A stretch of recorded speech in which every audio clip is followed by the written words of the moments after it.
சென்னையிலிருந்து ஜம்மு வரை செல்லக்கூடிய அந்தமான் எக்ஸ்பிரஸ் ரயிலுக்கு நவீன LHB வகையிலான பெட்டிகளை வழங்கப் போவதாக தெற்கு ரயில்வே அறிவிப்பு வெளியிட்டுள்ளது. இந்த ரயிலுடன் பெட்டி பகிர்மானம் செய்யக்கூடிய ரயிலுக்கு ஜூலை மாதத்திலேயே வழங்கப்பட்டுவிட்ட நிலையில் எதற்காக இந்த ரயிலுக்கு மட்டும் செப்டம்பர் மாதத்தில் வழங்க போறாங்க? இது மட்டுமல்லாமல் இந்தியாவின் முதல் ஹைட்ரோஜன் வகையிலான ரயிலுக்கான சோதனை ஓட்டம் சென்னை ICF நடைபெற்று இருக்கின்றது. இது மட்டுமல்லாமல் திருச்செந்தூர் ரயில் நிலையத்தில் தெற்கு ரயில்வே பொது மேலாளர் ஆய்வு செய்திருக்கின்றார். அப்போது செந்தூர் எக்ஸ்பிரஸ் ரயிலுக்கு கூடுதல் பெட்டிகள் எப்போது இணைக்கும் என்கிற செந்தூர் எக்ஸ்பிரஸ் ரயிலுக்கு எப்போது கூடுதல் பெட்டிகள் இணைக்கப்படும் என்கிற ஒரு அறிவிப்பை வெளியிட்டிருக்கின்றார். எப்போது அது எதன் மூலமாக அது சாத்தியமாக போகின்றது? வாங்க இந்த ஒரு வீடியோவில் விரிவாக பார்க்கலாம். சேனலுக்கு யாராவது புதுசாக வந்தீங்கன்னா மறக்காம சப்ஸ்கிரைப் பண்ணி பக்கத்துல இருக்க பெல் ஐகானை போட்டுருங்க. அப்பதான் நான் போடுற ஒரு வீடியோட நோட்டிபிகேஷன் உடனுக்குடன் வரும். வாங்க வீடியோக்குள்ள போகலாம். சென்னை சென்ட்ரலில் இருந்து லக்னோவுக்கு வாரம் 2 முறையும், சென்னை சென்ட்ரலில் இருந்து SMVD கத்ராவுக்கு வாரம் 3 முறையும் என எக்ஸ்பிரஸ் ரயிலில் இயக்கப்பட்டு வருகின்றது. இதில் கத்ரா செல்லக்கூடிய ரயில் அந்தமான் எக்ஸ்பிரஸ் ரயிலும், லக்னோ செல்லக்கூடிய ரயில் லக்னோ எக்ஸ்பிரஸ் என்றும் அழைக்கப்படுகின்றது. இந்த 2 ரயில்களுமே ஒரே பெட்டி பகிர்மானத்தில் தான் ICF வகையிலான பெட்டிகளை கொண்டு இயக்கப்பட்டு வந்தது. ஆனால் கடந்த ஜூலை 27ஆம் தேதியிலிருந்து சென்னை சென்ட்ரலில் இருந்து லக்னோ செல்லக்கூடிய ரயிலுக்கு LHB வகையிலான பெட்டிகளை வழங்கிட்டாங்க. ஆனால் சென்னையில் இருந்து கத்ரா செல்லக்கூடிய அந்தமான் எக்ஸ்பிரஸ் ரயிலுக்கு LHB பெட்டிகள் வழங்கப்படும் தேதியை எந்த ஒரு அறிவிப்பும் வெளியிடாமல் தான் இருந்தாங்க. இதனால ஒரு மிகப்பெரிய கேள்வி அனைவருக்குமே எழுந்திருந்தது. இந்த 2 ரயிலுமே ரேக் ஷேரிங்ல இருக்குது, எப்படி ஒரு ட்ரெயின் கொடுக்குறாங்க ஒரு ட்ரெயின் கொடுக்கல அப்படின்னு. இப்போது அதற்கான பதிலும் கிடைத்துள்ளது. தெற்கு ரயில்வே சார்பாக LHB பெட்டிகளாக மாற்றப்படும் தேதி அறிவிப்பு வெளியிட்டிருக்கிறாங்க. ஆனால் இந்த ரயிலுக்கான பெட்டி பகிர்மான முறையில் சில மாற்றங்கள் வரப்போகின்றது. Train number 16031 16032 Chennai central Srimatha Vaishno Devi Katra Chennai central Andaman express. இந்த ரயிலுக்கு செப்டம்பர் இறுதியிலிருந்து LHB பெட்டிகள் வழங்கப்பட உள்ளது. அதன்படி LHB பெட்டிகளில் புதிய பெட்டி முறையாக ஒரு AC2 tier, 3 AC3 tier, 7 sleeper, 4 unreserved, ஒரு SLR, ஒரு EOG மற்றும் 2 பார்சல் பெட்டிகளுடன் சேர்த்து மொத்தமாக 19 LHB வகையிலான பெட்டிகளுடன் இந்த ரயில் இயக்கப்பட உள்ளது. சென்னை சென்ட்ரலில் இருந்து செப்டம்பர் 28ஆம் தேதியிலிருந்தும், ஸ்ரீமாதா வைஷ்ணோ தேவி கட்ராவிலிருந்து செப்டம்பர் 30ஆம் தேதியிலிருந்தும் நடைமுறைக்கு வரும் என தெரிவிச்சிருக்காங்க. குறிப்பாக எதனால இந்த ரயில்களுக்கு பாத்தீங்கன்னா 19 பெட்டி, 18 பெட்டி, 17 பெட்டி இந்த மாதிரி கொடுக்கறாங்கன்னா, அந்த ரயில்கள் நிற்கக்கூடிய குறிப்பிட்ட நிலையங்களோட நீளம் என்பது நடைமேடையின் அளவு என்பது மிகவும் குறைவாக இருக்கின்றது. இதன் காரணமாக தான் குறிப்பிட்ட எக்ஸ்பிரஸ் ரயில்களுக்கு 22 LHB பெட்டிகளை வழங்குவது கிடையாது. 19, 18, அதிலும் குறிப்பா பாத்தீங்கன்னா இப்ப கரக்பூர்ல 17 பெட்டிகளோட இயங்கிக் கொண்டிருக்கின்றது.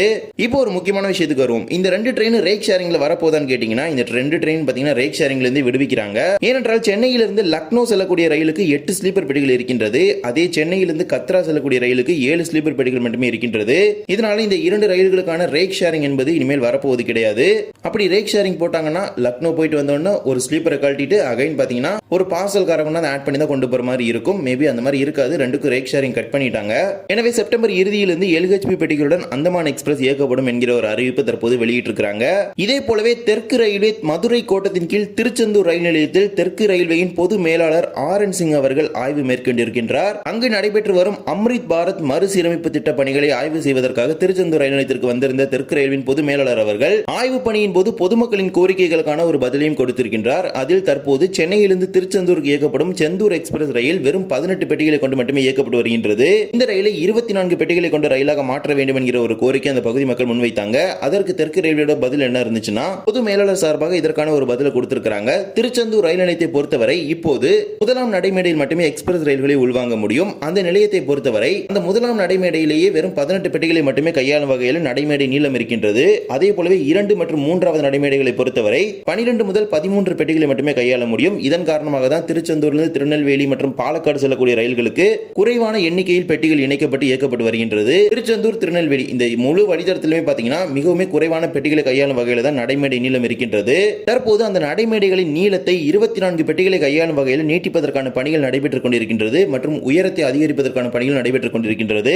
அந்த பணிகள் அனைத்தும் முடிந்த பிறகு செந்தூர் எக்ஸ்பிரஸ் ஆகட்டும், பாலக்காடு எக்ஸ்பிரஸ் ஆகட்டும், திருநெல்வேலி பேசஞ்சர் ஆகட்டும், அனைத்து ரயில்களுக்கும் கூடுதல் பெட்டிகள் இணைக்கப்படும் என்கிற ஒரு பதில தான் தெற்கு ரயில்வேயோட பொது மேலாளர் அவர்களும் கொடுத்திருக்கின்றார். அதிலும் தற்போது திருச்செந்தூர் நிலையத்தில் நடைமேடை நீட்டிப்பதற்கான பணிகள் எதுவும் துவங்கப்படவில்லை. மேபி பின்னர் துவங்கப்பட்டால் அந்த பணிகள் அனைத்து முடிக்கப்படும் பொழுதுதான் திருச்செந்தூர் எக்ஸ்பிரஸ் 24 பெட்டிகளை கொண்டு இயங்கும். அதிலும் திருச்செந்தூர் எக்ஸ்பிரஸ் உடன் பாத்தீங்கன்னா இப்ப பெட்டி பகிர்மானம் செய்வதனால மண்ணை எக்ஸ்பிரஸ் 18 பெட்டிகளோடு தான் இயங்குகின்றது.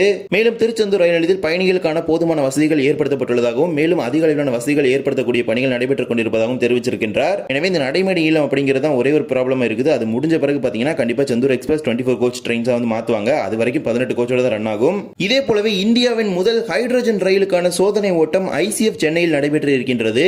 முதல் ரயிலும் தற்போது தயார் நிலையில் இருக்கின்றது. இந்திய ரயில்வேயோட வரலாற்றை பொறுத்த வரைக்கும் ஆரம்பத்தில் நீராவி என்ஜினில் தான் ரயில்கள் ஓடியது. ஓடியது. அதன் பிறகு நிலக்கரி, அதன் பிறகு டீசல், தற்போது மின்சாரத்தில் ரயில்கள் ஓடிக்கொண்டிருக்கின்றது. அதிலும் இப்போது அனைத்து வழித்தடங்களையும் மின்மயமாக்கும் திட்டத்தின் கீழே மிஷன் 100% எலக்ட்ரிபிகேஷன் அப்படிங்கிற ஒரு இனிஷியேட்டிவ் பாத்தீங்கன்னா மினிஸ்ட்ரி ஆஃப் இந்தியன் ரயில்வேஸ் மற்றும் இந்தியன் கவர்மெண்ட் எடுத்திருக்குது. அதுக்கான பணிகள் நடந்துட்டு இருக்குது. குறிப்பிட்ட மாநிலங்களில் 100% அப்படிங்கிற இலக்கை எட்டிட்டாங்க.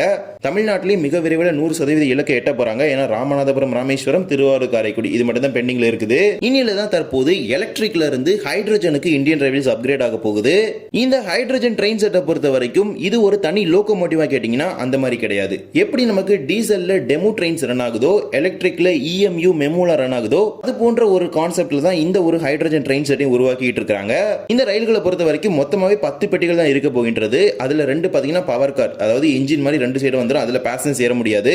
பேசஞ்சர்ஸ்க்காக பாத்தீங்கன்னா 8 ட்ரெய்லர் கார் கொடுக்க போறாங்க. அதுல தான் பேசஞ்சர்ஸ் போர்ட் பண்ண முடியும். சரி, இந்த ரயிலோட முதல் பெட்டிகள் அனைத்தும் தயாராகி அனைத்து கட்ட சோதனைகள் முடித்த பிறகு எந்த வழித்தடத்தில் இயக்க போறாங்கன்னு கேட்டீங்கன்னா ஹரியானா மாநிலத்தில் தான் முதல் ஹைட்ரஜன் ரயிலானது தனது பயணத்தை துவங்க இருக்கின்றது. வடக்கு ரயில்வேயின் கீழ் ஜிந்த் சோனிபேட் வழித்தடத்தில் இயக்குவதற்கு திட்டமிட்டிருக்கிறாங்க. இந்த வழித்தடத்துக்கு தான் தற்போது ஒப்புதல் வழங்கி இருக்கின்றாங்க. இந்தியாவோட முதல் ஹைட்ரஜன் ரயில் ஹரியானா மாநிலத்தில் தான் இயங்க இருக்கின்றது. இந்த ஹைட்ரஜன் ரயில்களை பொறுத்த வரைக்கும் முக்கியமான அட்வான்டேஜா பார்க்கப்படுவது முற்றிலுமான காற்று மாசு என்பது குறைய போகின்றது. மேலும் இது போன்ற ரயில்களை எந்தெந்த வழித்தடங்களை இயக்குவதற்கு முக்கியத்துவம் கொடுப்பாங்கன்னு பாத்தீங்கன்னா குறிப்பாக மலைப்பாதைகள் தான் இயக்குவதற்கு முக்கியத்துவம் கொடுப்பாங்க. ஏனென்றால் இது ஒரு புஷ் புல் ட்ரெயின் கான்செப்ட். அதாவது 2 சைடுமே பாத்தீங்கன்னா லோகோமோட்டிவ் இருக்கும். அதனால தாராளமாக மலைப்பாதைகளை இந்த ரயில்களை இயக்குவதற்கு தான் ஒரு முன்னுரிமை கொடுப்பாங்க. அதே போலவே முக்கியமான சுற்றுலா தலங்களுக்கு இந்த ரயில்களை இயக்குவதற்கு திட்டமிட்டிருக்கிறாங்க. இந்த ஹைட்ரஜன் வகையிலான ரயிலை பொறுத்தவரை ஒரு முழு ரயிலை உருவாக்குவதற்கு சுமார் 80 கோடி ரூபாய் செலவு செய்யப்பட்டிருக்கின்றது. மேலும் இதை இயங்க இருக்கும் பாதைகளை உட்கட்டமை வசதிகளை மேம்படுத்துவதற்கு 70 கோடி ரூபாய் செலவு செஞ்சிருக்காங்க. மொத்தமாக சுமார் 111.83 கோடி ரூபாய் மதிப்பீட்டில் முதல் சோதனை ஓட்டத்தையும் தற்போது நிறைவு செய்திருக்கிறாங்க. தற்போதைய நடப்பு காலகட்டத்தை பொறுத்தவரை ஹைட்ரஜன் ரயில்களோட இயக்கவியல் மற்றும் அதன் உருவாக்குதல் போன்ற பல்வேறு விதமான செலவினங்கள் அதிக அளவில் தான் இருக்கும். இருப்பினும் உலக அளவில் 2 நாடுகளில் மட்டும்தான் ஹைட்ரஜன் ரயில்கள் இருக்கின்றது. ஒன்று ஜெர்மனி, மற்றொன்று ஜப்பான். மூன்றாவதாக இந்தியாவும் தற்போது இந்த வரிசையில் இணைந்திருக்கின்றது. ஒரு மிகப்பெரிய பெருமையான ஒன்றுதான். இந்திய ரயில்வே தற்போது நாடு முழுவதும் போக்குவரத்து உட்கட்டமை வசதிகளை மேம்படுத்தும் வகையில் பல்வேறு விதமான ரயில்களை பல்வேறு விதமான வசதிகளுடன் அறிமுகப்படுத்துறாங்க.